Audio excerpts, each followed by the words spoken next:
స్థూల శరీర పంచీకరణ, గోళకాత్మిక స్థూల దేహాన్ని గురించిన వివరణ విన్నాం. ఈరోజు సూక్ష్మదేహము అంటే ఇంద్రియాల గురించి విందాం. పంచతన్మాత్రల యొక్క తమోగుణము చేత గోళకాలు ఏర్పడ్డాయి. అలాగే పంచతన్మాత్రల్లో మిగిలిన వ్యష్టి రజోగుణము నుంచి, వ్యష్టి సత్వగుణం నుంచి, సమిష్టి రజోగుణం నుంచి, సమిష్టి సత్వగుణం నుంచి ఏం పుట్టాయో విన్నాం. పంచతన్మాత్రల యొక్క వ్యష్టి రజోగుణము నుంచి వాక్కు, పాణి, పాదము, గుహ్యేంద్రియము, పాయురింద్రియము అనేటువంటి కర్మేంద్రియాలు, అలాగే పంచతన్మాత్రల యొక్క సమిష్టి రజోగుణము నుండి వ్యానవాయువు, ఉదానవాయువు, సమానవాయువు, ప్రాణవాయువు, అపానవాయువులు 5. అలాగే పంచతన్మాత్రల యొక్క వ్యష్టి సత్వగుణము నుంచి శ్రోత్రేంద్రియము, చర్మేంద్రియము, నేత్రేంద్రియము, జిహ్వేంద్రియము, ఘ్రాణేంద్రియము అనేటువంటి జ్ఞానేంద్రియములు, సమిష్టి సత్వగుణము నుంచి అంతఃకరణము అనేటువంటి మనస్సు, బుద్ధి, చిత్తము, అహంకారము అనేటువంటి ఈ 19 తత్వాలు పుట్టాయి. ఇలా పంచతన్మాత్రల యొక్క రజో సత్వగుణముల నుంచి పుట్టినటువంటి ఈ 19 తత్వములు కలిసి ఇంద్రియాత్మిక సూక్ష్మదేహము అని పిలువబడింది.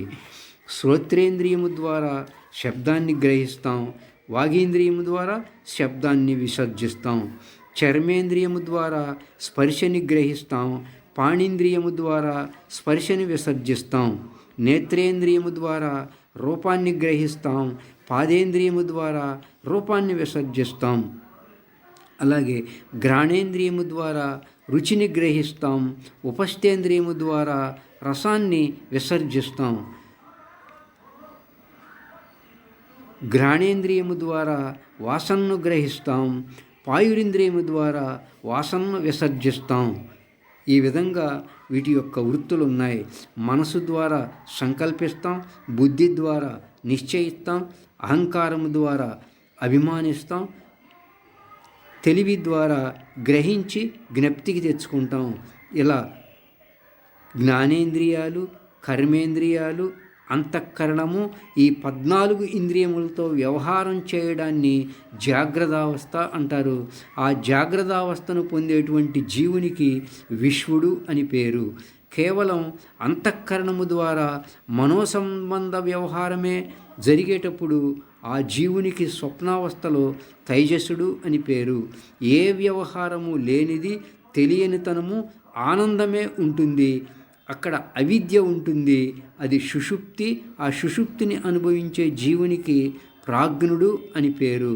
పై 3 ప్రవృత్తి మార్గము, ప్రేయో మార్గము బంధిస్తుంది. కానీ పై 3టికి విలక్షణముగా తెలిసినతనము, విద్య, మహాకారణ హంసాశ్రయములో ఉండి నివృత్తి మార్గములో ధ్యానము ద్వారా సమాధిని పొందే మార్గమున్నది. మోక్ష మార్గము అంటారు దీన్ని. దీనికే శ్రేయో మార్గము అని పేరు. బంధము నుండి విడుదల చేసి పరమాత్మలో కలిపే మార్గము. మహాత్ములు హంస ఆశ్రయములో నివృత్తి మార్గములో పయనించి సుషుమ్నాలో ప్రవేశింపజేసి శ్వాస మనసులను బ్రాహ్మీ అనుభవాన్ని పొందారు. అది 4వ అనుభవము, కూటస్థ స్థితి.